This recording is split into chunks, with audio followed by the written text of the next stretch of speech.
Buen día, ¿me escuchan? Sí, buen día, doctor, se le escucha.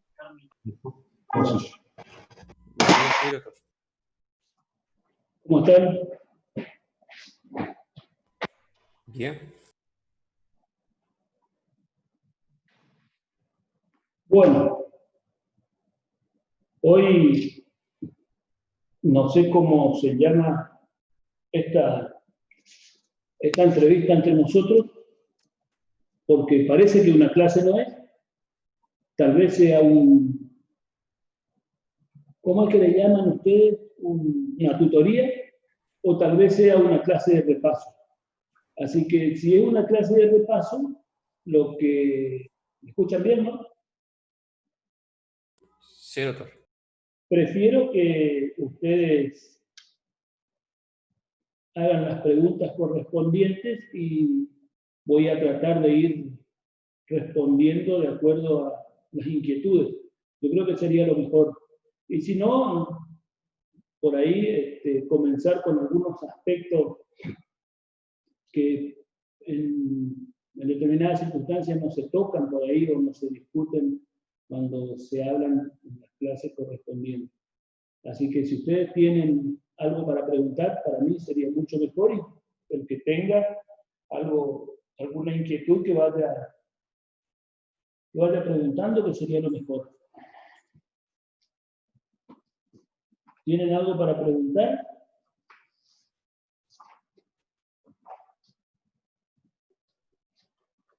¿Alguien tiene algo para preguntar?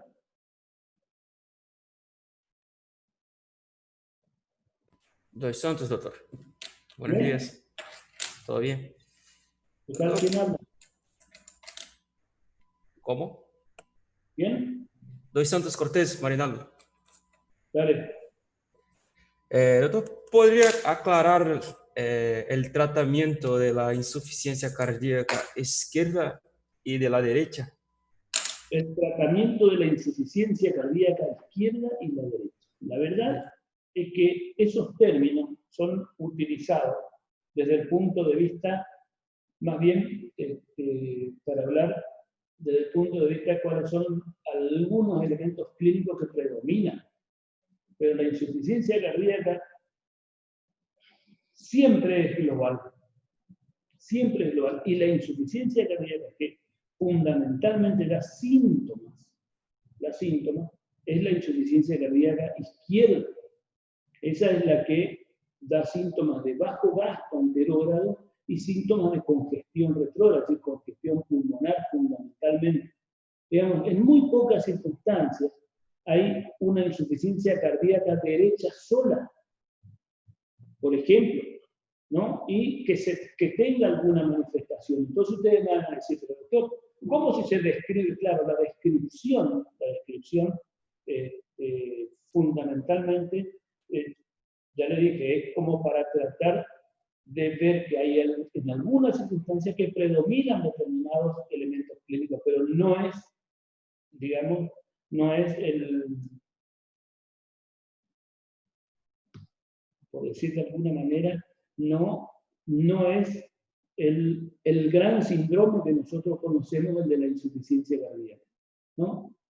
A veces, por ejemplo, cuando hay circunstancias de embolia pulmonar masiva, ¿no? Hay embolia pulmonar masiva, y ¿cuál es la manifestación clínica de una embolia pulmonar masiva? En primer lugar, se tiene que excluir una de las ramas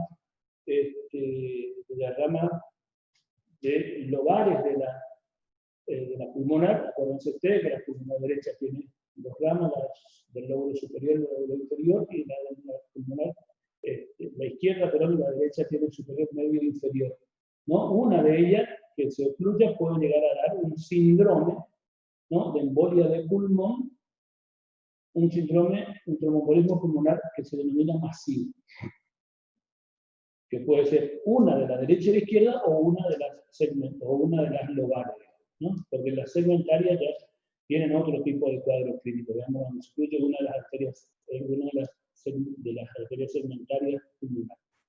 Entonces, ustedes van a decir, claro, ahí puede haber una insuficiencia cardíaca derecha.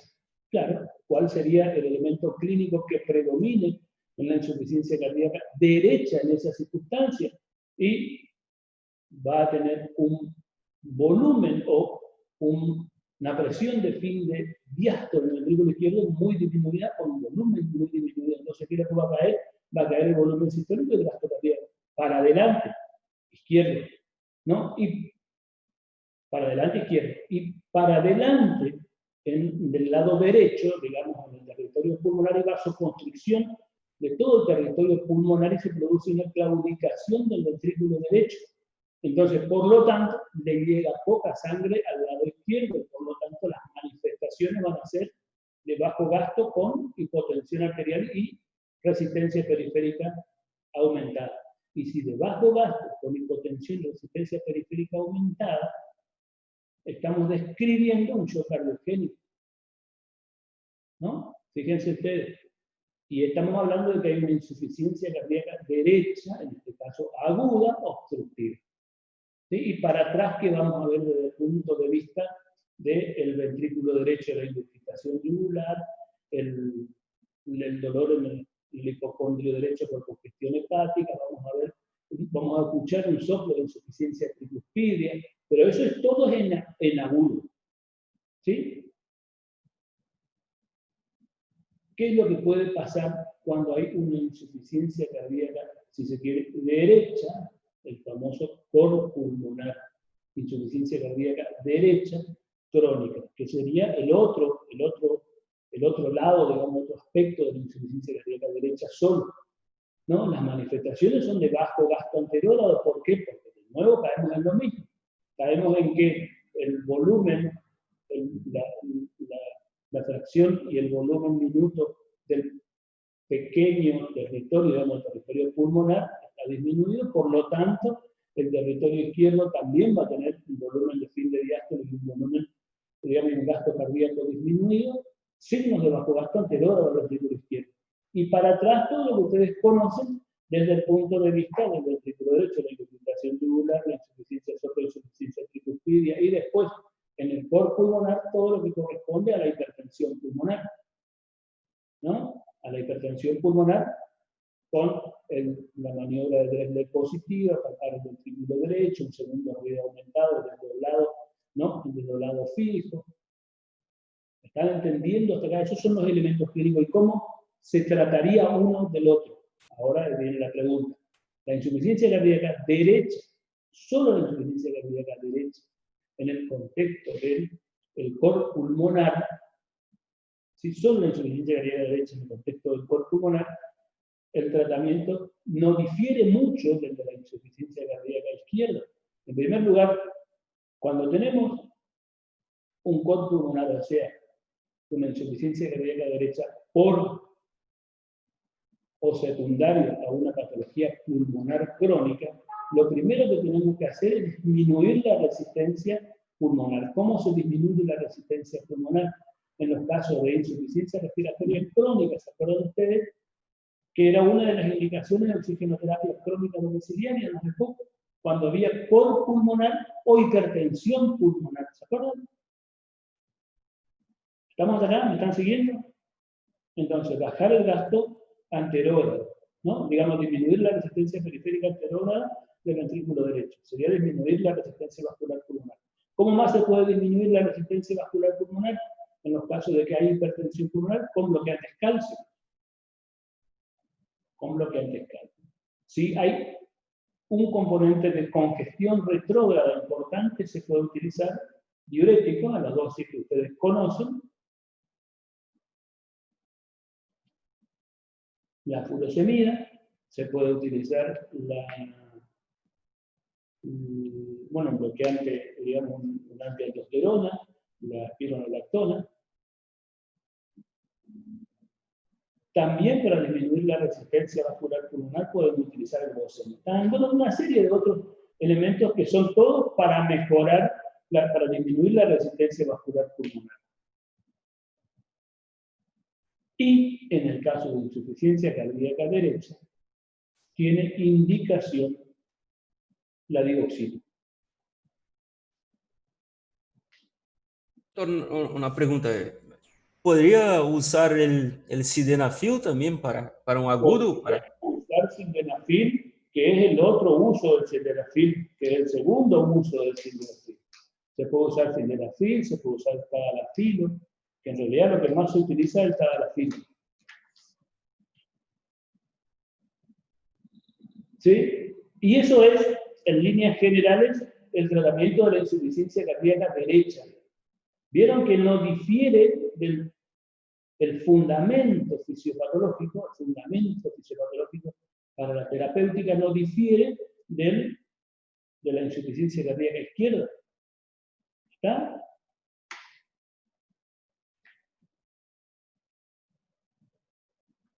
¿Alguna otra pregunta? Doctor, yo le pregunto. Con respecto al shock cardiogénico, los fármacos que se utilizan, Sí. ¿hay una preferencia por algún fármaco, por ejemplo, la noradrenalina sobre la dobutamina, por ejemplo? O si es que tengo que agregar noradrenalina con algún vasodilatador, ¿cuál es el preferido? Trato de que se entienda, primero de todo, de que el patrón hemodinámico del shock cardiogénico es uno, y cuando nosotros hablamos, la mayoría de las veces, desde el punto de vista, digamos, académico del shock cardiogénico, tenemos que entender de que es secundario a una enfermedad isquémica. También hay shock cardiogénico, digamos, la misma patente hemodinámica, por ejemplo, en las taquiarritmias. Si ustedes se ponen a pensar, un paciente que tiene una frecuencia cardíaca por arriba de 200 latidos por minuto tiene el mismo patrón hemodinámico. Tiene hipotensión, tiene bajo gasto, tiene signo de congestión, ¿sí? Y tiene trastorno de la perfusión sistémica. ¿Sí? Eso es un shock. Y está relacionado con el bajo gasto cardíaco y tiene resistencia periférica aumentada. Entonces, cuando tenemos un patrón o un paciente tiene clínica de shock cardiogénico, tenemos que ver si tiene una taquiarritmia o una bradiarritmia muy severa, tratar esas dos cosas. O puede ser en el marco de un evento isquémico. Si en el marco de un evento isquémico, ¿sí?, agudo, como por ejemplo un supradesnivel del ST o un síndrome coronario sin ST, pero con isquemia, entonces el objetivo terapéutico, acá viene algo que sí tenemos que tener bien claro. El objetivo terapéutico es la reperfusión. ¿Sí? Algunas veces tenemos que utilizar drogas como para dar tiempo para la reperfusión. Vamos a hablar del shock cardiogénico que ocurre en el paciente que está evolucionando un infarto agudo de miocardio o que ya evolucionó un infarto agudo de miocardio. Al primero o segundo día comienza con hipotensión arterial, signo de bajo gasto cardíaco, hipotensión arterial, signo de bajo gasto cardíaco, ¿sí?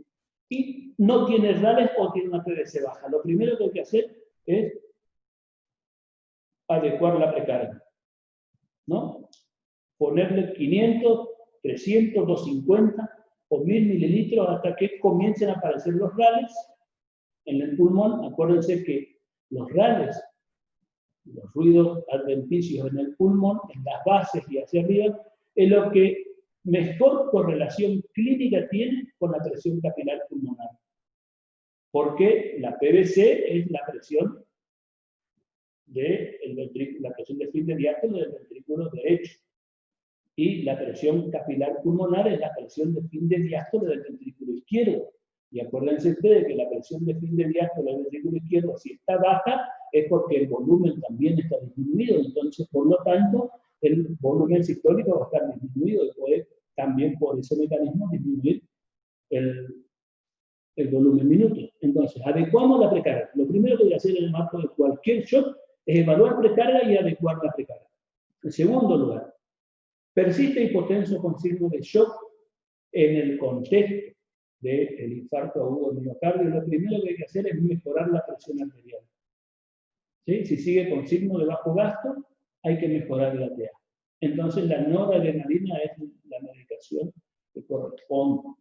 Algunos prefieren, y se habla mucho en la actualidad del levosimendan, que es un sensibilizador calcio-lactina, dicen que anda bastante bien, pero tiene la contraindicación en este contexto de que produce hipotensión arterial, lo mismo que la dobutamina. La dobutamina disminuye la presión arterial. Por lo tanto, en el contexto de un paciente con shock cardiogénico, con hipotensión sostenida, lo primero es mejorar la perfusión sistémica. Una vez que mejoramos la perfusión sistémica, podemos combinar con dobutamina, se puede combinar con dobutamina, se puede combinar con levosimendan, inclusive se puede combinar hasta muchas veces con otro vasodilatador para disminuir la constante. Pero es mejorar la presión, es decir, mejorar la perfusión sistémica y después un inotropía. ¿Estamos de acuerdo? ¿Quedó claro? Buenísimo, doctor. Sí. Entonces, más que nada, para resumir, sería tratar la causa que produzca el shock cardiogénico y, bueno, mantener un buen gasto cardíaco y una perfusión correcta sistémica. Muchas veces ese shock es debido a una insuficiencia mitral, por ejemplo, aguda en el contexto de un evento isquémico. Entonces nosotros utilizamos, digamos, la norepinefrina, utilizamos la norepi, no mejora la tensión arterial, persiste el fallo de bomba, persiste con, digamos, utilizamos vasodilatador, que en este caso por ahí sería lo más indicado, nitroglicerina, nitrogluciato y norepi o dobutamina, y no podemos mejorar. Entonces ahí tenemos indicación de balón de contrapulsación, ¿no? De asistencia circulatoria mecánica. Y la asistencia circulatoria mecánica siempre, en este contexto, en el contexto de shock y en cualquier otro contexto, es como puente hacia algo, como soporte hacia el trasplante en las insuficiencias cardíacas crónicas que se agudizan en la indicación, o como puente a la revascularización, o como puente a la corrección quirúrgica por ejemplo, de la insuficiencia mitral aguda, de una ruptura del músculo capilar o de una cuerda tenderosa. ¿Está? Está. Muchas gracias, doctor. ¿Alguna otra pregunta? Profesor. Doctor, sí. ¿Podría aclarar en la parte de shock séptico, cuando se refiere a frío, cuando caliente y los tratamientos? Bueno, el shock séptico, bueno, ustedes yo creo que hay algunos conceptos claves que tienen que saber, digamos, ¿no? La sepsis es una respuesta anómala, una respuesta sistémica anómala a una infección, ¿sí? Y descontrolada fundamentalmente.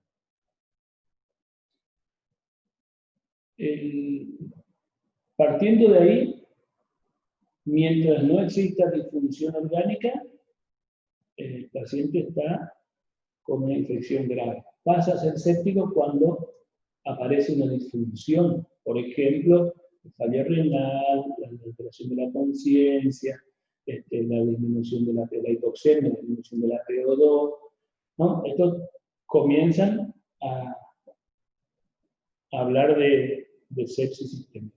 Cuando es shock, cuando en este contexto hay una hipotensión, una tensión arterial, una TAM por debajo de 70 milímetros de mercurio, algunos dicen de 75, no hay problemas con eso, pero o una presión sistólica por debajo de 90 milímetros de mercurio que persiste a pesar de tener una buena precarga.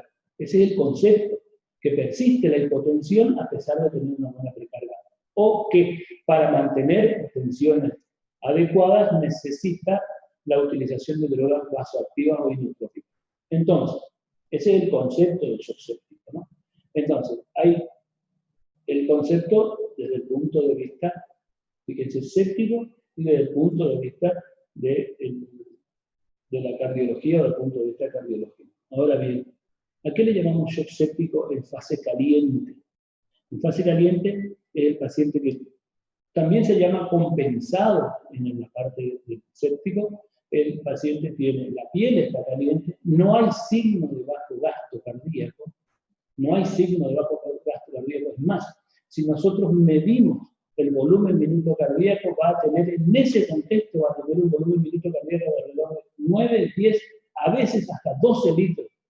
¿Y de qué estamos hablando cuando decimos tiene un volumen minuto de 9 litros? Casi el doble del volumen minuto normal, ¿no? Y si hablamos de índice cardíaco, tiene un índice cardíaco por arriba de 2.2 litros por metro cuadrado de superficie corporal. Es decir, tiene un índice cardíaco alto. Si hablamos de disponibilidad de oxígeno, hay una alta disponibilidad de oxígeno a los tejidos, una disponibilidad de oxígeno aumentada, ¿no? Es decir, tenemos, y la resistencia periférica en este contexto está disminuida o levemente disminuida, ¿sí? O es normal, si ustedes quieren. También podemos decir que es normal. En este contexto no hay problema. ¿Dónde está la diferencia? Entonces ustedes me van a preguntar, pero doctor, ¿y cómo diferenciamos entonces? ¿Cómo sabemos que está en shock? Esa sería la pregunta, ¿no? Porque no ni siquiera está hipotenso, tiene un volumen minuto alto, tiene un índice cardíaco alto, tiene una disponibilidad de oxígeno elevada. En la diferencia arteriovenosa, que no está aumentada. En primer lugar, está normal o disminuida, ¿sí? Y en que hay el lactato, el ácido láctico está aumentado. Entonces, eso me habla de que hay un trastorno de perfusión sistémica, que va más allá de los parámetros de la macrohemodinámica, que es lo que nosotros vemos. Es decir, ya hay una alteración en el consumo de oxígeno que, a pesar de la disponibilidad de oxígeno, ¿no? extrae poco oxígeno, extrae menos de lo que tiene que extraer y desvía el metabolismo del aeróbico al anaeróbico. Entonces aumenta el lactato. Entonces, ¿por qué yo sé que está en shock? Porque tiene el ácido láctico aumentado, el lactato está por arriba de 3 miligramos, 3 microgramos de decilitro, 3 veces más del valor normal. ¿Sí? El lactato está aumentado, el índice cardíaco está aumentado, la resistencia periférica está normal, levemente disminuida, y la presión venosa central o la presión capilar pulmonar está normal. ¿Queda claro? Ahí decimos que este shock séptico en fase caliente. ¿Qué es lo que tenemos que hacer en estas circunstancias? Bueno, tratar la infección, obviamente, si hay que drenar, si hay foco infeccioso drenable, se trata con antibióticos. En este contexto, si el paciente tiene una frecuencia respiratoria por arriba de 30, ¿sí? Por arriba de 30 o tiene alguna cardiopatía, hay que colocar la asistencia, oxigenoterapia con asistencia respiratoria mecánica para proteger al corazón y que no haga un paro respiratorio. Y para disminuir la exigencia al corazón por parte de los músculos respiratorios. Entonces, tratar la infección, drenar los focos, y tratar la infección significa un esquema antibiótico adecuado, ¿no? De acuerdo al foco, reanimación hídrica para adecuar la PVC o adecuar la presión capilar para adecuar la precarga, drenar los focos infecciosos drenables y asistencia respiratoria mecánica protectiva. Todavía no se utilizan en este contexto los vasoactivos. Pasamos a la otra etapa. ¿Cuál es la otra etapa? La otra etapa donde, a pesar de tener una presión capilar pulmonar adecuada, una precarga adecuada, mejor dicho, el paciente se hipotensa, ¿no? Y tiene a su vez indicadores de bajo gasto. Y comienza ya no a tener la piel caliente, sino a enfriarse. Una etapa más tardía, casi drogas vasoactivas directamente, drogas no inotrópicos. ¿Por qué no inotrópicos? Porque algunos inotrópicos son muy buenos inotrópicos, pero no aumentan la tensión arterial. Está como, por ejemplo, la dobutamina, un excelente inotrópico, por ejemplo, el levosimendan. Son excelentes inotrópicos, pero no aumentan la presión. Y que yo necesito mejorar la presión arterial. Entonces, norepinefrina o dopamina. Y la dopamina a dosis inotrópica, perdón, a dosis vasoactiva, o vasoactiva inotrópica, como quieran. Por arriba de 5 kilogramos kilo, la dopamina produce vasoconstricción. Entonces, la reanimación, ya dijimos todo lo anterior, y los inotrópicos. Los inotrópicos son norepinefrina, dopamina. Podemos llegar a utilizar en algunas circunstancias dobutamina, pero es en ese orden. Nunca dobutamina antes, sobre todo cuando hay hipotensión, acuérdense, porque la dobutamina puede desencadenar más hipotensión. ¿Sí? ¿Estamos acá? Profesor. Sí. Perdón, ¿quedó claro el manejo de estos pacientes? Sí, El doctor, paciente quedó claro. con shock séptico en la fase hiperdinámica y en la fase hipodinámica. La hiperdinámica la caliente y la hipodinámica la fría. ¿Sí? En el infarto agudo de miocardio con supra-ST, si el paciente está con bradicardia o hipotensión y supongamos que no tenemos atropina, ¿qué otra droga podemos usar? ¿Qué otra droga podemos usar? Lo indicado sería la atropina, también se puede usar el isoproterenol. Ujú. Y también tengo la duda de que, ¿por qué a veces el paciente presenta hiperreactividad vagal o hiperreactividad simpática en los dos infartos? Sí, la verdad que es interesante, ¿no? Porque algunos presentan taquicardia y otros... Perdón, un segundito. José, estoy ocupado ahora. ¿Qué necesitas? ¿Qué necesitas? Pero yo estoy ocupado ahora, que estoy en una clase. Te llamo en 40 minutos.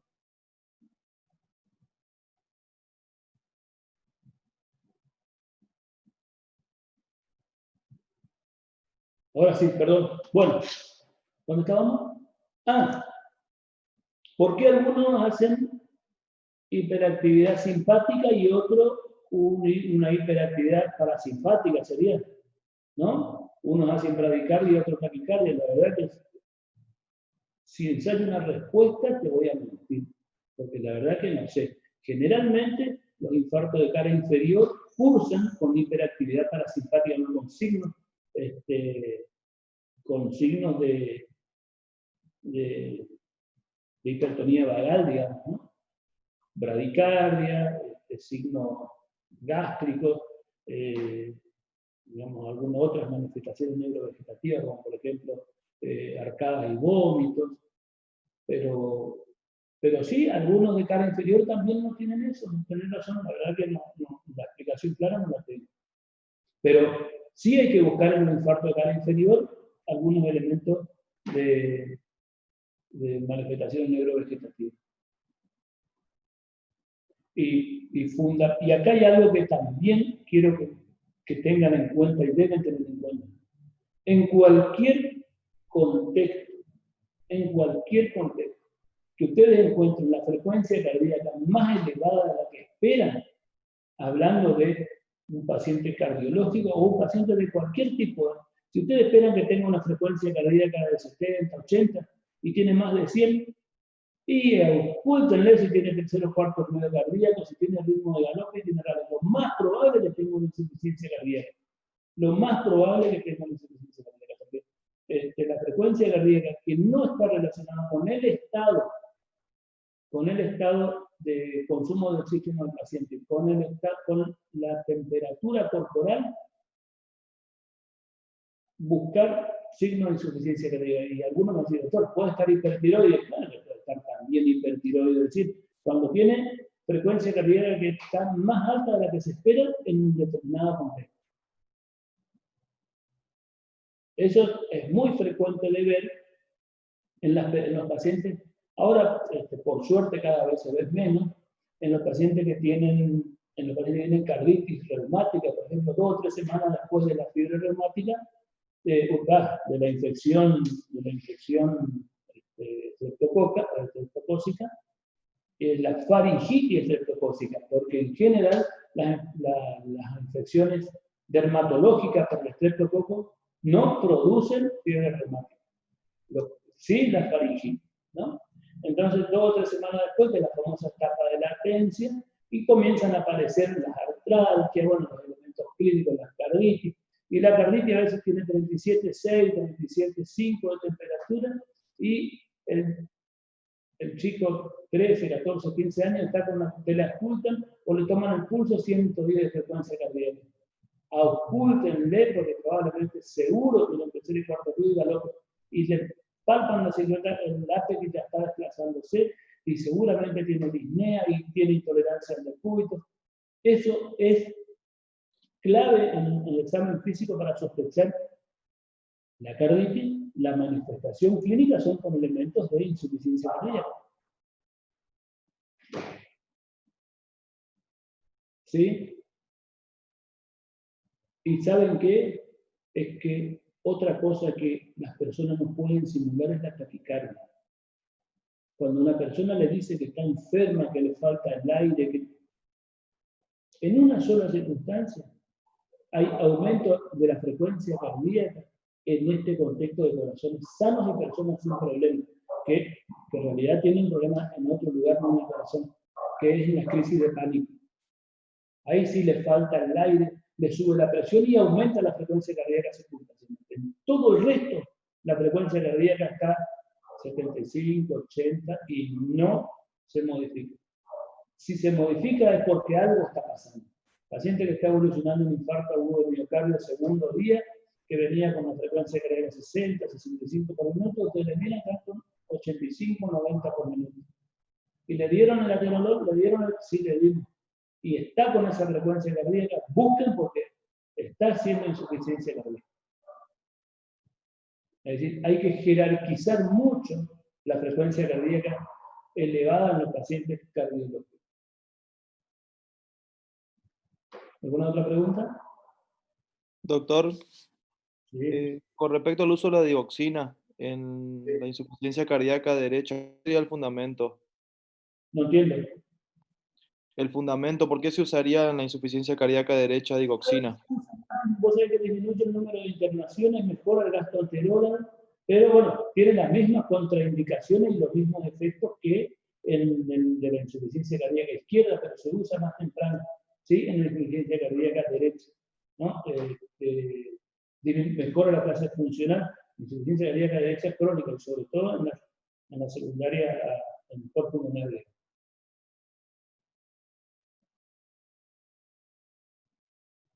Gracias. Tiene el mismo fundamento que en el otro, lo que pasa es que se usa antes porque tenemos mucho menos arsenal terapéutico, ¿no? Y realmente mejora la clase funcional. Y disminuye el número de internaciones, sin duda. Otra pregunta. En el shock cardiogénico, que usted mencionó el uso de la noradrenalina cuando se presentaba una insuficiencia mitral aguda por infarto, se evalúa dependiendo de la presión arterial, porque el shock cardiogénico cursa con aumento de la resistencia periférica. Si tiene la presión arterial alta, ¿igual se le pasa noradrenalina? Si tiene la presión arterial alta, si hablamos de shock cardiogénico, no va a tener la presión arterial alta, porque tiene un volumen minuto que es muy bajo, con resistencia periférica muy aumentada. Por eso, en algún momento dije, vasodilatador primero, vasodilatación, sobre todo por la congestión pulmonar de precarga y de poscarga, y después la nadepineptina. Y después, está. Gracias. Lo que se maneja en esa circunstancia es, se intenta manejar la precarga inicialmente, ¿no? Con la vasodilatación. Y también con el vasodilatador, la poscarga, la resistencia periférica.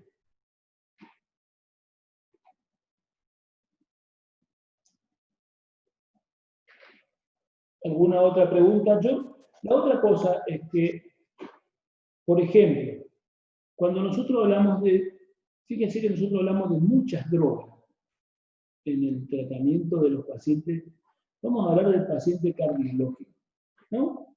Porque si hablamos del tratamiento del paciente cardiológico, nosotros cuando hablamos del tratamiento de la hipertensión arterial, una de las cosas que tenemos que tener en cuenta siempre es que por ahí, a lo mejor no le sirve para el escrito esto que les voy a decir, pero le sirve para rendir y de hecho para saber también, ¿no? ¿Cuándo comenzamos el tratamiento de un paciente con hipertensión arterial?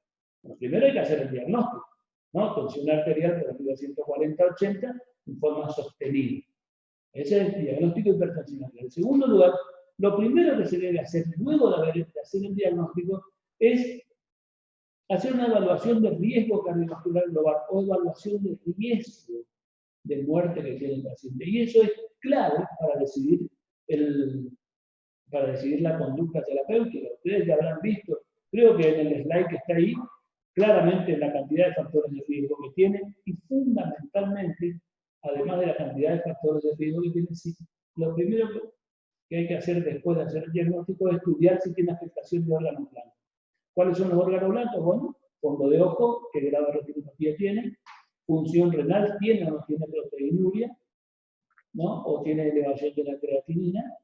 Y en tercer lugar, el electrocardiograma tiene o no tiene hipertrofia ventricular izquierda y el eco para ver si tiene hipertrofia ventricular, ¿no? Ya algunos, inclusive en algunos lugares, hacen también un eco Doppler de las carótidas para ver el espesor de la íntima o el espesor de las paredes carótidas, para saber, ya hablando en forma temprana, la afectación de órganos blancos. Entonces, si tiene afectación de órgano blanco, con 140/85 de tensión arterial, la indicación es tratamiento no farmacológico y farmacológico. No se olvide del tratamiento no farmacológico y farmacológico.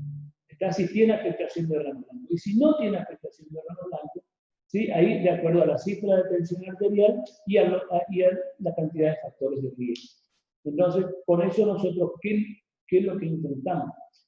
Además de disminuir la presión arterial de carne y valores por debajo de 120, por debajo de 80, si es que nos fijamos como objetivo eso, por debajo de 125, por debajo de 80 en el paciente diabético, por debajo de 140, por debajo de 80 en el paciente no diabético,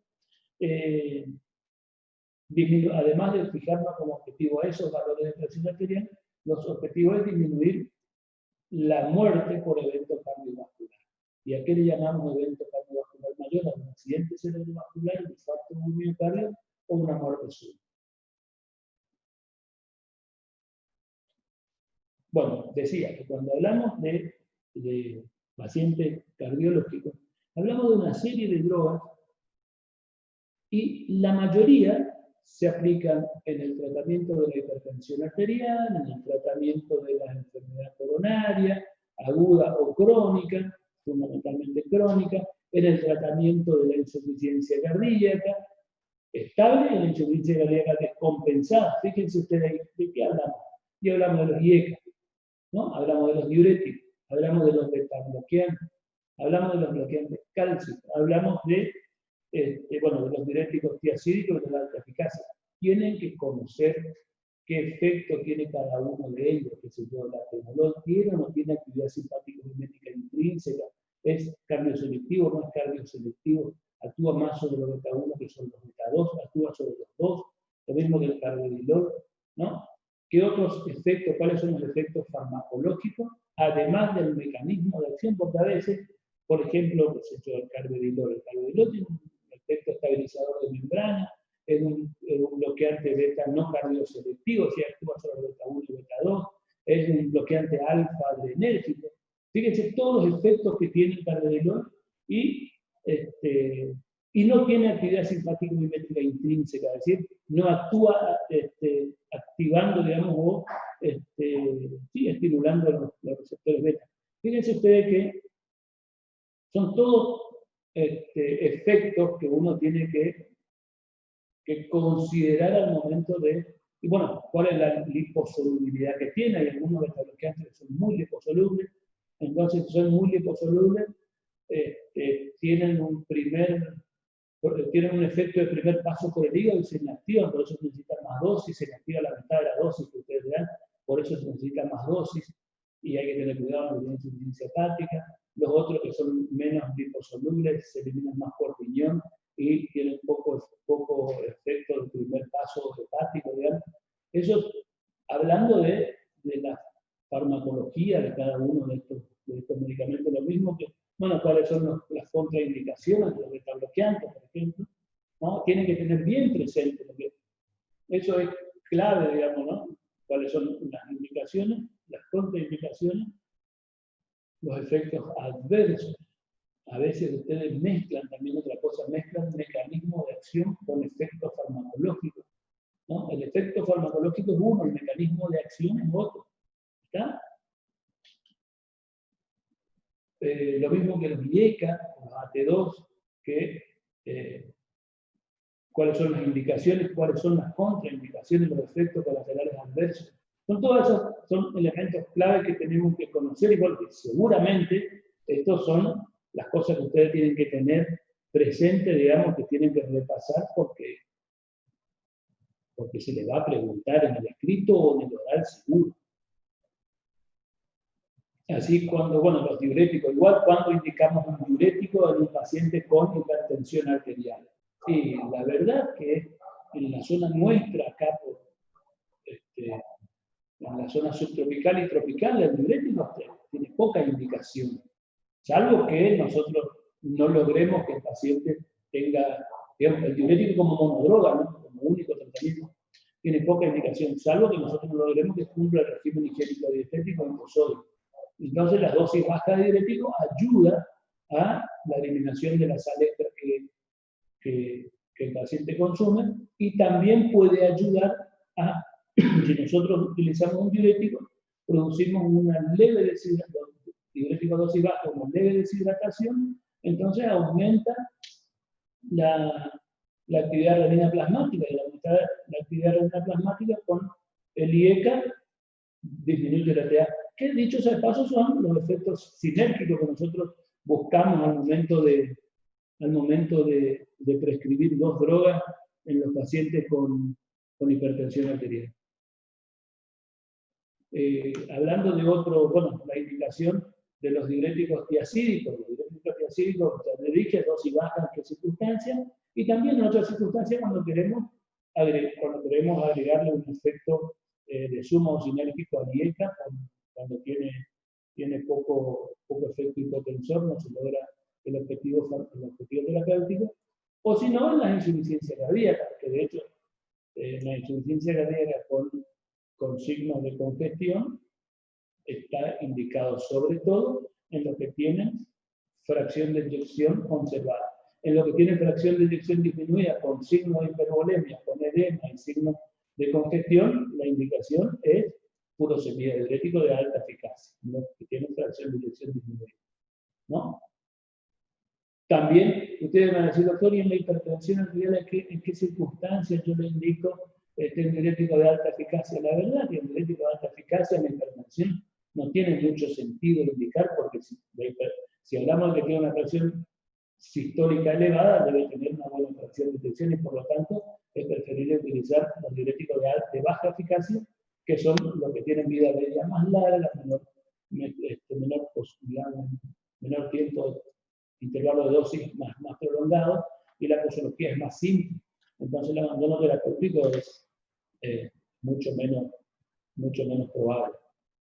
Después, ¿qué otras drogas que también deben conocer? Diuréticos, beta-bloqueantes y ECA.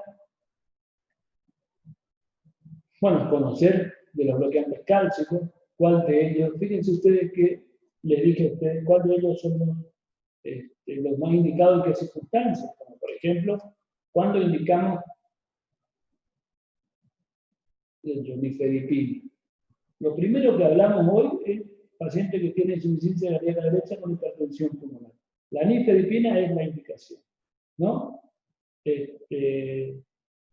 Un bloqueante cálcico, un dihidropyridínico, digamos, lo que produce taquicardia refleja, ¿no? La nifedipina, la amlodipina también, ¿no? Que se puede utilizar, y la amlodipina tiene la ventaja de tener una vida media más larga, y esa sí podemos utilizar en el tratamiento de la hipertensión arterial crónica, ¿no? Bueno, los efectos colaterales adversos que conocemos, el enrojecimiento facial, a veces producen taquicardia refleja, puede producir edema en miembros inferiores, ¿no? Sobre todo la amlodipina, ¿no? Y la nifedipina también. Pero para el tratamiento de la hipertensión arterial, la nifedipina, salvo el de vida media larga, el de liberación prolongada, digamos, por nifedipina oros o retar, que por ahí en algunos países en el Brasil creo que existen todavía. Después, bueno, y de los otros bloqueantes cálcicos, los que se utilizan bastante en los pacientes de POC que tienen hipertensión arterial y controlar la frecuencia cardíaca, es el diltiazem, ¿no? Que tiene también las mismas indicaciones que el beta bloqueante, ¿no? Y tiene, bueno, las dosis por ahí son muy superiores, los efectos adversos, bueno, son la bradiarritmia, la bradicardia, y suele tener como otro efecto adverso una constipación, también otro de ellos, y como otro efecto adverso es la bradicardia. Después, bueno, ¿y cuáles serían las indicaciones del litiazem en la cardiopatía isquémica? El paciente pone POC en la cardiopatía isquémica, la miocardiopatía hipertrófica, cuando queremos mejorar la frecuencia cardíaca, y más aún si tiene agregado patología respiratoria. Después, ¿qué otros medicamentos se utilizan? Conocer las indicaciones de cada uno de ellos, las contraindicaciones y los efectos adversos. De algunos se le va a pedir dosis, como por ejemplo el atenolol, carvedilol, el enalapril, la furosemida y la hidroclorotiazida. De esos se piden dosis porque son medicamentos que se usan habitualmente. La streptokinasa.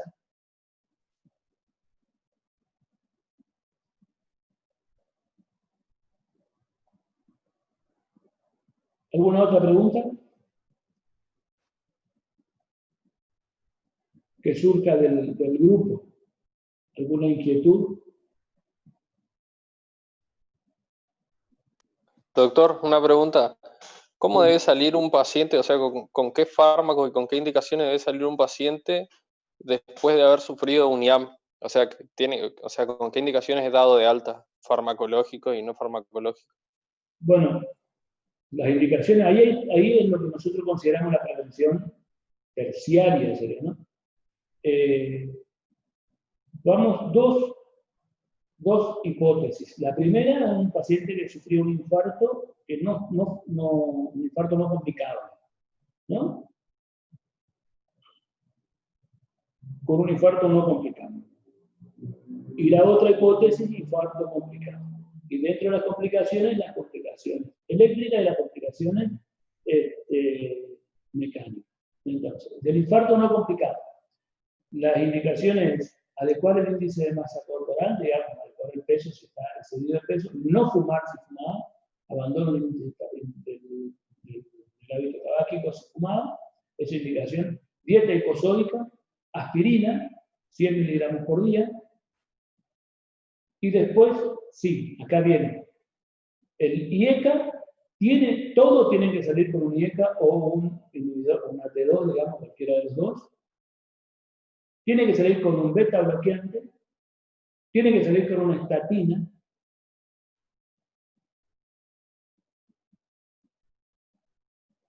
Y, de acuerdo a la clase funcional, bueno, la actividad física, con las medidas no farmacológicas, ahí incluye el abandono, digamos, de la dieta hiposódica, la dieta que tenga mucha verdura, que tenga poco contenido de carne, poca grasa de origen animal, todas esas cosas que ustedes saben de las dietas saludables. Y la actividad física. La actividad física que tiene que tener, bueno, hasta los 3 meses, por ahí lo que se busca no es lo que se prescribe en todo el resto, pero sí caminata como para comenzar a hacer una actividad física. El objetivo a los 3 meses sería que esté caminando 180 minutos semanales. Bueno, el hábito si tiene consumo de bebida alcohólica, es preferible que durante por lo menos los primeros 30 días, lo menos posible, si es preferible que nada, y después, bueno, se le libera a 30 gramos de alcohol por día. Eso es en el paciente que sufrió un infarto y que no tuvo ninguna complicación. Ahora el paciente que sufrió un infarto y que tuvo una complicación eléctrica, hizo una taquicardia ventricular, por ejemplo, durante el episodio agudo, que fue reanimado rápidamente, cardiovertido rápidamente. En línea general, este paciente, lo que se prescribe, digamos, es lo mismo que el anterior. Hay que hacerle un ecocardio antes de salir. Al otro también hay que hacerle un ecocardio antes de salir, pero como no tuvo complicaciones de ningún tipo, se puede hacer a la semana, se puede hacer. El que tuvo la complicación eléctrica, se le hace el eco antes de salir y después se le repite de vuelta dentro del mes, ¿no? Para ver la tracción de inyección. Si salió con una tracción de inyección más de 45% y fue reanimado, va con las mismas indicaciones que el paciente anterior. ¿Sí? El beta-bloqueante tiene que llevar a la dosis adecuada, el IECA a la dosis adecuada, el hábito del tabaco, tiene que llevar la estatina, la aspirina, la dieta hiposódica. Todo lo mismo que el anterior, Ahora, si sale con una fracción de eyección disminuida, este paciente tiene que ir a un estudio electrofisiológico o por lo menos un Holter después de eso, y si tiene algunas arritmias compleja, estudio electrofisiológico. O si después de los 30 días comienza a tener mareo, síncope, o si hace una muerte súbita, la indicación es otra. Pero debe llevar la misma indicación farmacológica. Y el paciente que tuvo insuficiencia cardíaca durante la sería una complicación mecánica, salvo las complicaciones de ruptura, eso que tienen indicaciones quirúrgicas ya intraunidad o mientras está internado, lo que hacen insuficiencia cardíaca deben llevar furosemida, deben llevar inhibidores, digamos, diuréticos antialdosterona, beta bloqueante, bueno, la estatina, la aspirina. Estos van a un Holter posterior, ecocardio para ver la fracción de eyección, y a partir de ahí se define cuál es la conducta a seguir, si se coloca no un cardiodefibrilador, si se le da si la adecua las drogas antiarrítmicas, si se tiene indicación de alguna droga antiarrítmica, que en líneas generales no la tiene, pero se busca el riesgo de que haga una muerte súbita. Eso es lo que fundamentalmente se hace. Y en el primer mes, las drogas en el que hace insuficiencia cardíaca debe llevar un diurético de asa y un diurético antialdosterona. Más el resto de la medicación que te da la lieca, la T2, la bloqueante, la estatina, la aspirina y la dieta. ¿Quedó claro? Sí, doctor, gracias.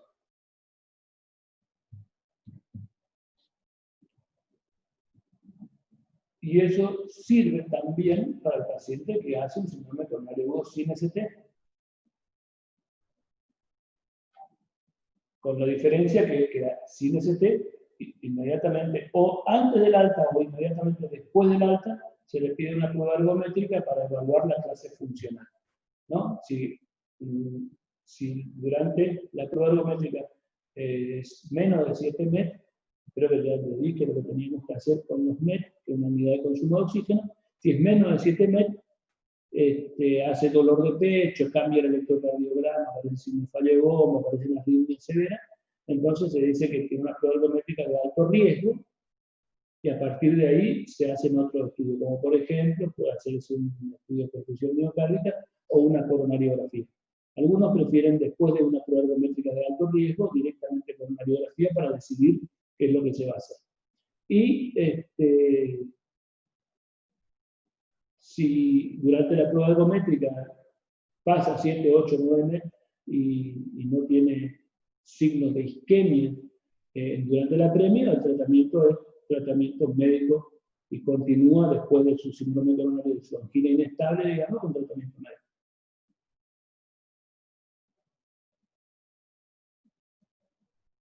Doctor, Sí. la prueba ergométrica solo para los que no tienen elevación ST o para todos los que salen de un infarto. Lo que vos querés saber cuáles son las indicaciones de ergometría. Ahí tenemos un montón de indicaciones. Tenemos indicaciones. No, perdón, para aquel que tuvo un infarto. Infarto de cara inferior también se indica infarto de cara inferior reperfundido, y sin ninguna complicación, esos van, suelen ir a ergometría también antes de hacerse otro estudio. ¿Sí? ¿Tiene indicación? Se ve bien la clase funcional y a partir de ahí se define qué se va a hacer. En el infarto de cara inferior reperfundido. En el resto, digamos, un infarto de cara anterior que tuvo reperfusión y sin ninguna complicación, se le hace eco, un ecocardiograma, se ve cómo la contractilidad, digamos, la kinesia y el estado contráctil de las paredes, y ahí mismo se le puede hacer un estudio de un ecoestrés, que vendría a ser algo parecido, inducirle la probabilidad de isquemia, una prueba de apremio con eco, ¿sí? Que es equivalente a la ergometría. El ecoestrés es cuando los pacientes tienen fractura de cadera o tienen artrosis de cadera o de rodilla severa y no pueden hacer ningún esfuerzo físico, se les pide o un ecoestrés o una prueba o un eco con dobutamina, o dipiridamol para inducir la isquemia.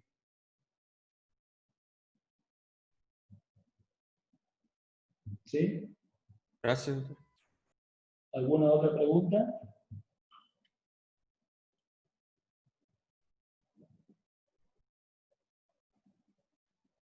Repasen los hallazgos semiológicos en las valvulopatías. No sé, pregunten algunas, porque a mí se me ocurre justo la que nos vamos a preguntar, por ejemplo. Si ustedes quieren repasar algunos hallazgos semiológicos, o cuáles son las causas, cuáles son... Yo creo que eso quedó bien claro, digamos,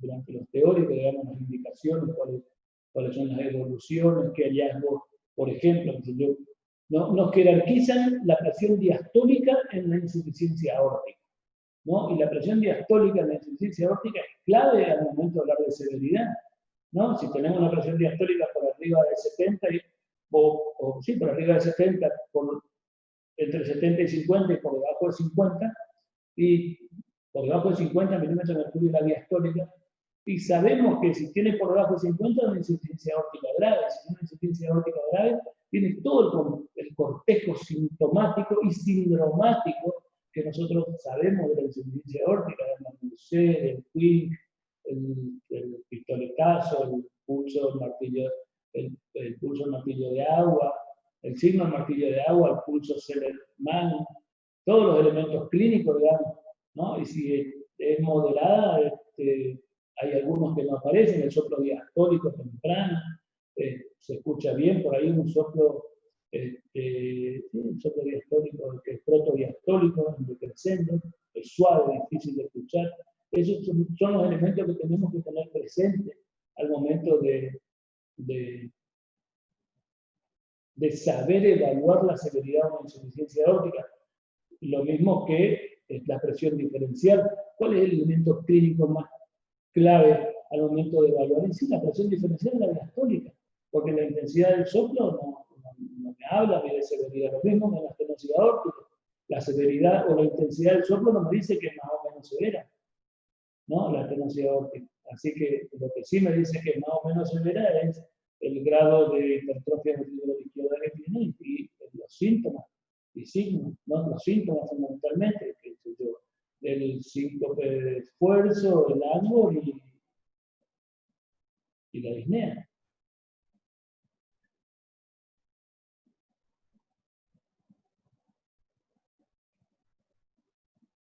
¿Qué otra valvulopatía de la insuficiencia? La estenosis pulmonar, por ejemplo.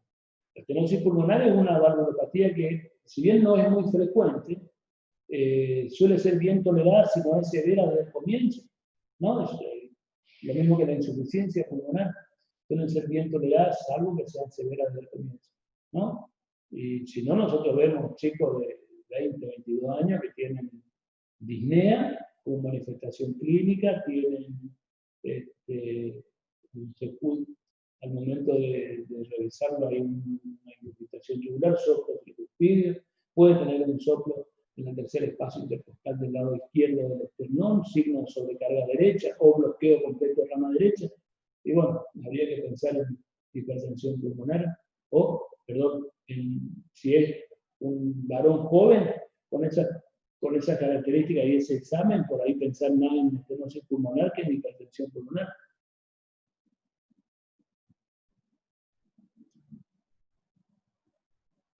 ¿Y qué otra válvula? La estenosis aórtica, la estenosis mitral, por ejemplo. Bueno, conocer cuáles son las causas más frecuentes de las valvulopatías en la actualidad. Estenosis aórtica, la causa más frecuente es la degenerativa, ¿no?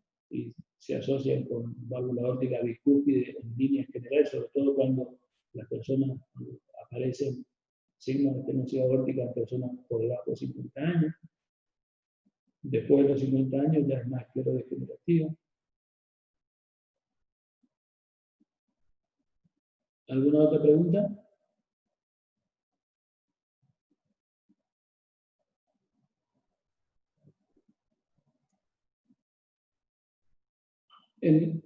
La otra cosa que se suelen olvidar, en el contexto del manejo de un paciente con síndrome coronario agudo, con o sin supradesnivel del ST, cuando se le pregunta cuál es la conducta médica, ustedes no deben dejar nunca de internarle, es decir, se interna al paciente, se le coloca un monitor electrocardiográfico porque se mueren de eso. Se interna, coloca un monitor electrocardiográfico, se le realiza un electrocardiograma, si desatura, si tiene una saturación por debajo del 92%, se le coloca oxígeno a bajo flujo. ¿Sí? Si tiene dolor de pecho, ya le damos la aspirina, si ya se le dio la aspirina, la nitroglicerina, una vía venosa. Y eso es la conducta que son 3 o 4 pasos que no tenemos que olvidarnos. Porque si le preguntamos, ¿qué se hace con un paciente que tiene un síndrome coronal agudo con supra-nivel del ST? Y se le tiene indicación de streptokinasa, le indicamos la streptokinasa y todo el resto, es como que todo el resto no es importante, es tan importante como la streptokinasa.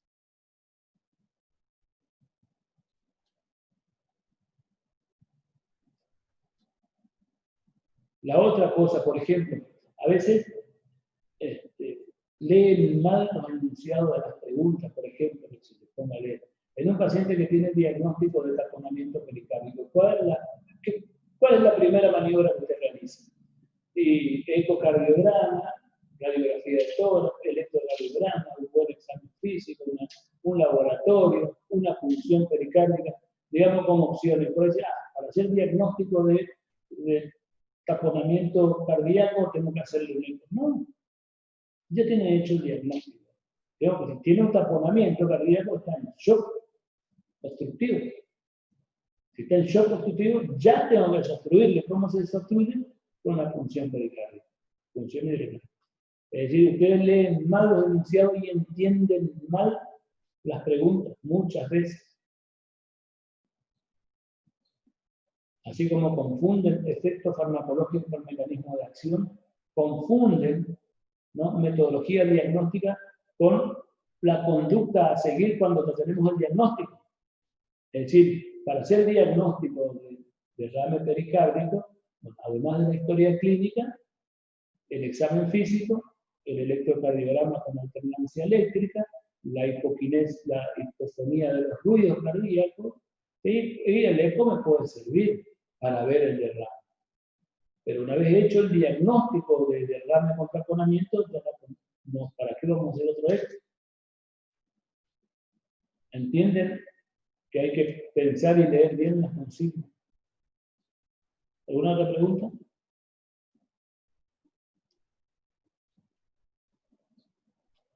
¿Están durmiendo o...?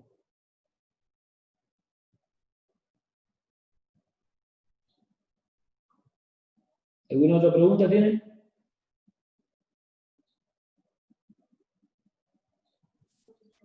Doctor, Sí.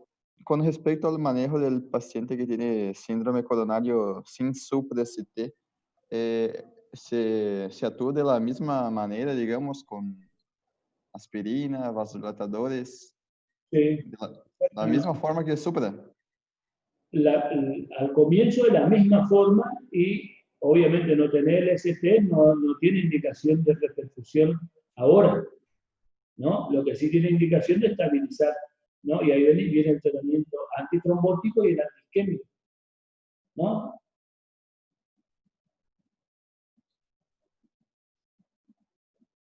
El tratamiento antitrombótico, aspirina, clopidogrel, de acuerdo, y bueno, y ahí hay que estratificar el riesgo, digamos, ¿no?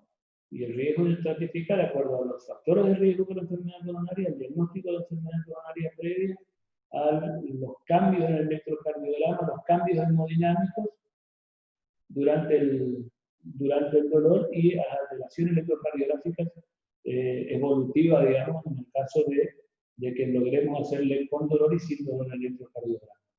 Y la utilización previa de aspirina en los últimos 7 días y al dolor en las últimas 48 horas. Allí, ¿cómo se pone el químico?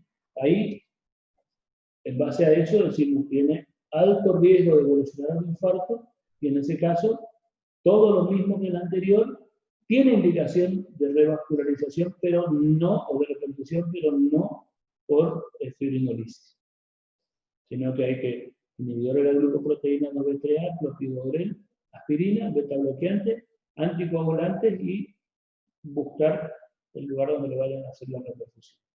Y geografía sería. Y si no, tratamiento médico.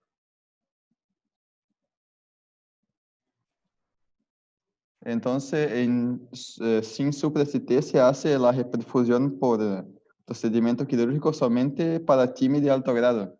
Exactamente, sí señor. Bueno, ¿Tiene? gracias. Así es. O el que tiene ya menos 1, que sería el otro. Se estudia la coronavirus y se evalúa.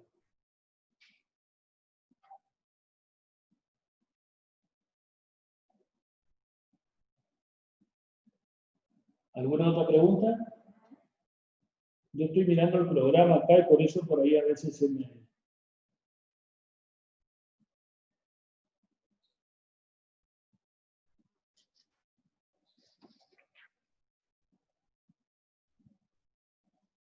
Bueno, lo mismo que cuando hablamos de una arritmia, ¿no? Lo fundamental en cualquier arritmia, en primer lugar, ver cómo está el paciente. No es que tratamos el monitor, digamos, ¿no? Vemos cómo está el paciente. Si el paciente está estable o está inestable. Si el paciente está estable, tenemos tiempo para algunas cosas. Si está inestable, tenemos que actuar ya, ¿no? Y fundamentalmente, en la taquiarritmia, paciente inestable, o con signo de fallo de bomba, digamos, con signo de congestión pulmonar o signo de bajo gasto, que sería el shock o de agudo pulmón, hay que cardiovascular, ¿no? Eso no hay que dar muchas vueltas, sino tratamos estudios complementarios o la imagen del monitor, ¿no? Y después del manejo, por ejemplo, las taquiarritmias ventriculares, de las taquiarritmias ventriculares sostenidas, en el contexto del infarto o de los síndromes coronarios agudos, podemos utilizar lidocaína o amiodarona o cardioversión eléctrica, ¿no? La lidocaína y la amiodarona cuando tenemos arritmias premonitorias, que eso es clave, porque se puede dejar, digamos, la lidocaína hasta 24 horas con una dosis que no supere los 240 miligramos al día, un goteo continuo, lo mismo que la amiodarona. Pero fundamentalmente, acuérdense que en este contexto el sustrato es la isquemia, ¿no? Entonces, fundamentalmente tratar también el sustrato isquémico, ¿no? El beta bloqueante no tenemos que olvidarnos, la nitroglicerina no tenemos que olvidarnos, si desatura el oxígeno no tenemos que olvidarnos, y si tiene indicación de reperfusión o revascularización tampoco hay que olvidarse.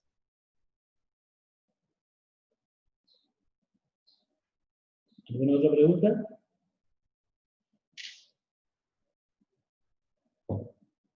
Repasen las imágenes electrocardiográficas. Van a ver por lo menos 5 electrocardiogramas. Que probablemente sea un electrocardiograma y opciones de diagnóstico o de interpretación. ¿Está? Y también van a ver algunas preguntas de electrocardiograma en el CHOI. Por ejemplo, las imágenes de lo que es rama derecha, lo que es rama izquierda,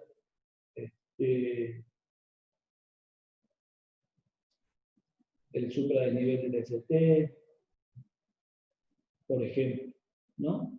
El significado.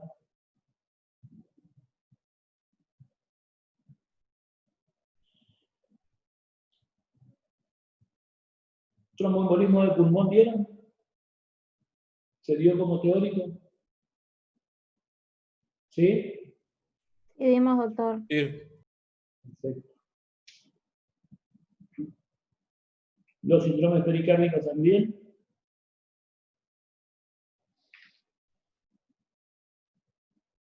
¿Sí? Sí, doctor. Bueno. ¿Tienen alguna otra preguntita para hacer?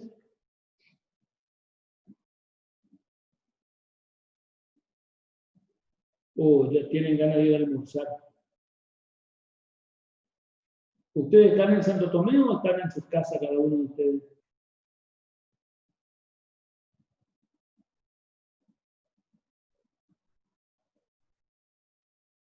¿No hay nadie? Algunos están en Santo Tomé y otros en casa. Algunos están en Santo Tomé y otros estamos donde? Estamos en nuestras casas. Bueno, si no hay más ninguna pregunta, la verdad que tenía ganas de hablar de un montón de cosas. Doctor, Sí. Sí, ¿quién habla? ¿cuál es la diferencia, Blanco, cuál es la diferencia entre un desfibrilador y una cardioversión eléctrica? Entre una desfibrilación, bueno, se desfibrila una fibrilación, ¿no? Digamos, tener una fibrilación ventricular, que es una actividad eléctrica desorganizada, no tiene ningún tipo de orden, ¿no? Y eso se desfibrila. Pero, a ver un poquitito, ustedes están viendo la pantalla, voy a tratar de mostrarles.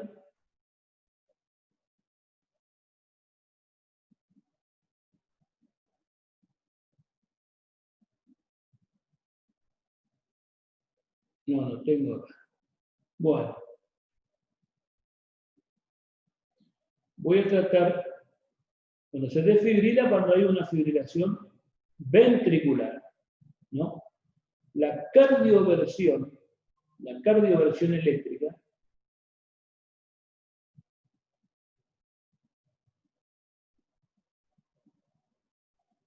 qué macana que no puedo ver acá.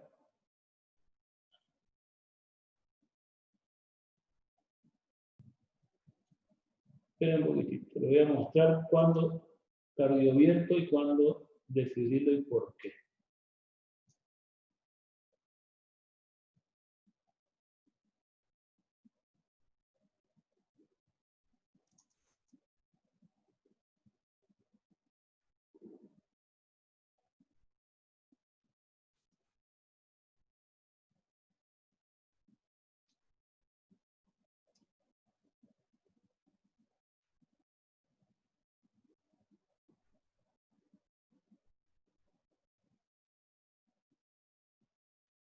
Bueno, este es una torsión de punta, una taquicardia ventricular helicoidal, ¿no? Que es una taquiarritmia con QRS ancho, con RR irregular y eje cambiante. Bueno, esta es una. Y esto, fíjense, esta es una taquicardia con QRS ancho, es una taquicardia ventricular, ¿no? Profe, no se ve nada. Doctor, no se ve nada. Debe ser la ¿Qué pasó? Debe ser la pantalla de inicio, no se ve nada de lo que está diciendo. ¿No ven la pantalla? Se ve la pantalla que dice Barceló, pero no estamos viendo la diapositiva. Ay. ¿Y cómo hago para que vean? Intente poniendo compartir pantalla, pero estando desde adentro del Power.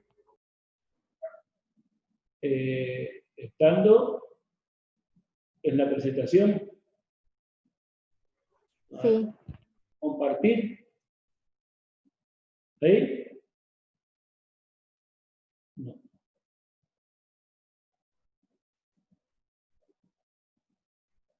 Metí la pata. Bueno.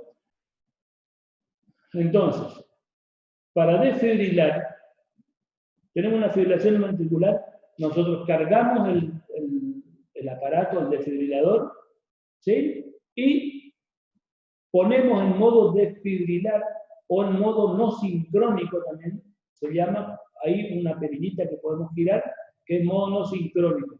Entonces, o desfibrilador también, dice des o sincrónico. Entonces nosotros ponemos modo no sincrónico, apoyamos las paletas y cuando presionamos el botón dispara. ¿Sí? O sea que dispara cuando nosotros, dispara la energía o la descarga cuando nosotros presionamos el botón. Cuando nosotros vamos a cardiovertir, la cardioversión es sincrónica, ¿no? se sincroniza con el QRS del paciente y fundamentalmente con la onda T. Entonces, cuando nosotros cardiovertimos, nosotros ponemos cardioversión que es sincronizada y cargamos el equipo y nosotros apretamos el botoncito para el disparo y la energía se descarga justo antes de la cúspide de la onda T o inmediatamente después del pico de la onda T, que es el periodo refractario relativo. ¿Se acuerdan? Serían en la fase 3 del potencial de acción. Entonces, como es periodo refractario relativo, nosotros despolarizamos todo el miocardio. El miocardio contráctil y el miocardio especializado. Despolarizamos todo y después comienzan a despolarizarse de acuerdo a la frecuencia de descarga de cada una de las porciones del miocardio, como por ejemplo, asumiría el comando el que tiene una frecuencia de descarga más alta. ¿Y cuál es el lugar que tiene la frecuencia de descarga más alta? El nódulo sinusal. Nosotros despolarizamos todo y el nódulo sinusal es el primero que comienza a despolarizarse y a mandar el estímulo. ¿Queda claro? Entonces, la desfibrilación no es sincrónica y la cardioversión se sincroniza con el QRS y se dispara inmediatamente después de la cúspide de la onda T. ¿Está? Y la desfibrilación dispara cuando apretamos cuando presionamos el botón de disparo.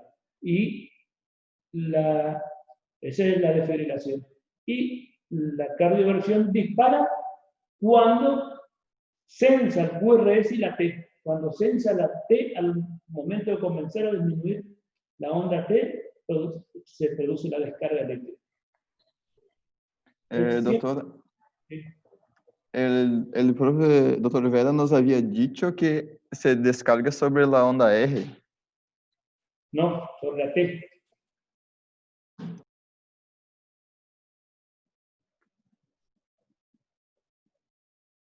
El disparo sobre la onda T, no sobre la onda R. Se sensa la R y después la onda T. Pero es sobre la T.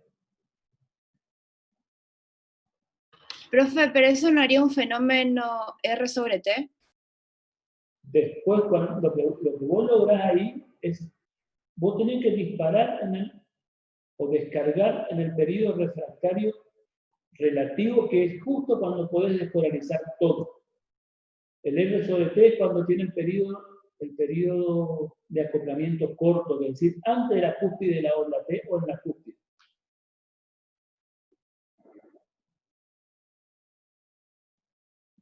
Sería una extrasístole ventricular temprana, también se dice, o R sobre T.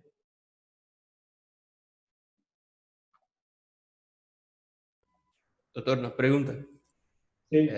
Cuando hago una desfibrilación, ¿puede cambiar a una taquicardia ventricular? Cuando vos desfibrilás, lo que haces es despolarizar todo. Lo mismo que cuando cardiovertimos. Vos despolarizás todo el miocardio. Y los primeros 5 o 10 segundos va a tener una línea recta.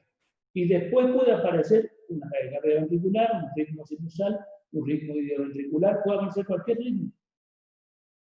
No es que siempre aparece el mismo ritmo, aparece el ritmo sinusal, digamos. ¿No? Es más, después de una desfibrilación exitosa, es cuando desfibrilar produce la asistolia esa inmediata y después comienza a haber un ritmo, comienza a haber una actividad sinusal y a los 30 segundos tenés una taquicardia sinusal. Esa es la mejor forma. ¿No? Lo mismo es cuando cardiovertís. Si cardiovertís, despolariza todo, aparece después y le sugiero cuando acá viene algo que debemos hacer todos. Cuando una persona le dice una cosa y otra persona le dice otra, vayan a buscar. Sí, está claro en los libros.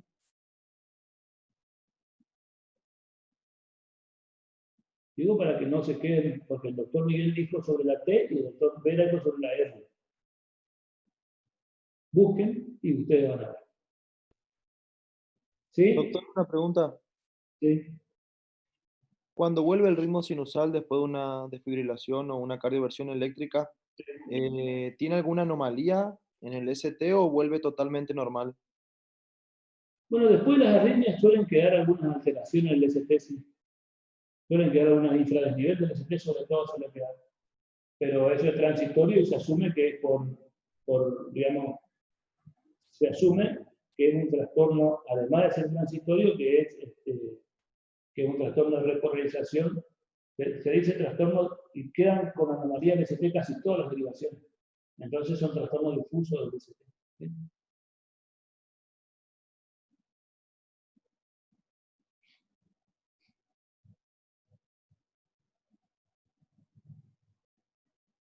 Y son reversibles, ¿no?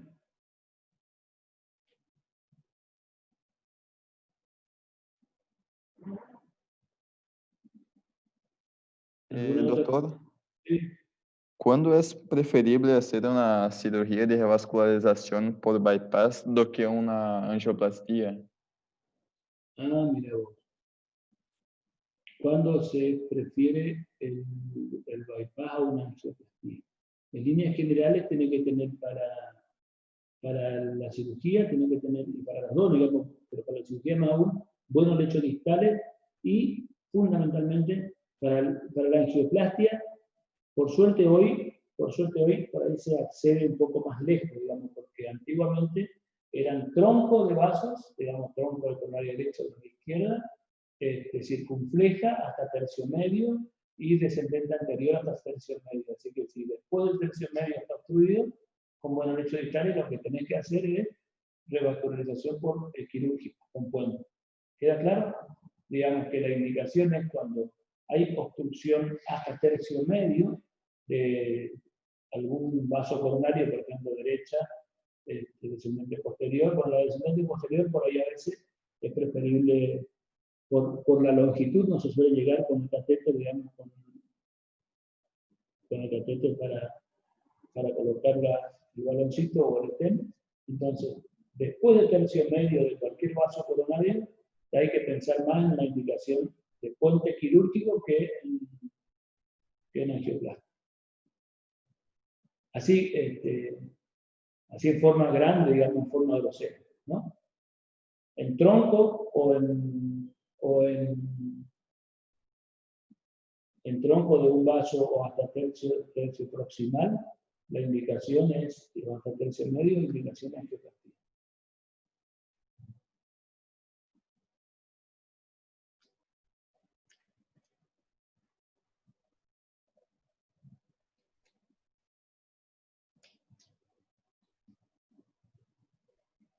¿Sí?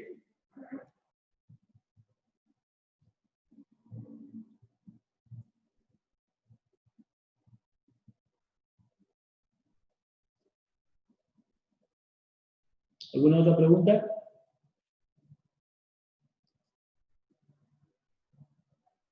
Están durmiendo, parece, en el grupo, ¿eh?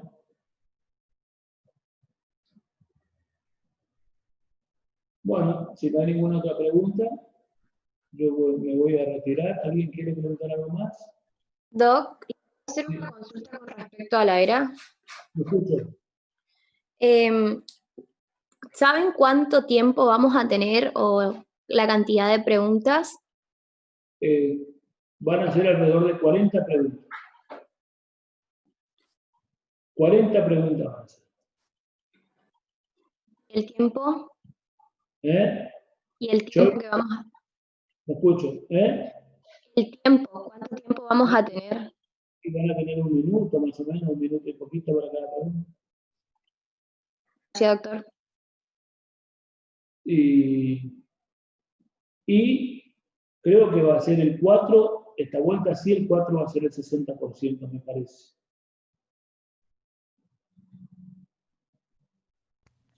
Doctor, ¿y está confirmado que es para el 14? ¿No saben el horario? La verdad que va a ser alrededor, yo creo que va a ser alrededor de las 8 o 9 de la mañana.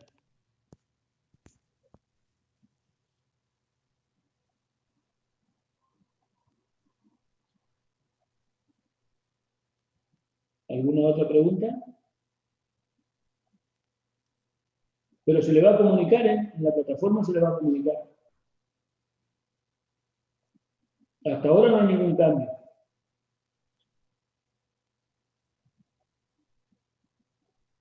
¿Y el Bueno, tiempo, doctor? ¿Tiene sí, idea? ¿El tiempo de duración del examen? y va a ser 1 minuto por pregunta.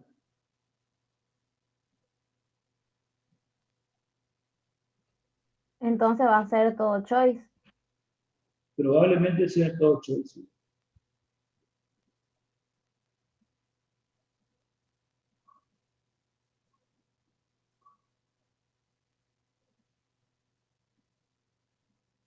Bueno, nos vemos la otra semana. Hasta Gracias, luego. doctor. Chao. Gracias, doctor. Que tenga buena semana. Que pasen bien.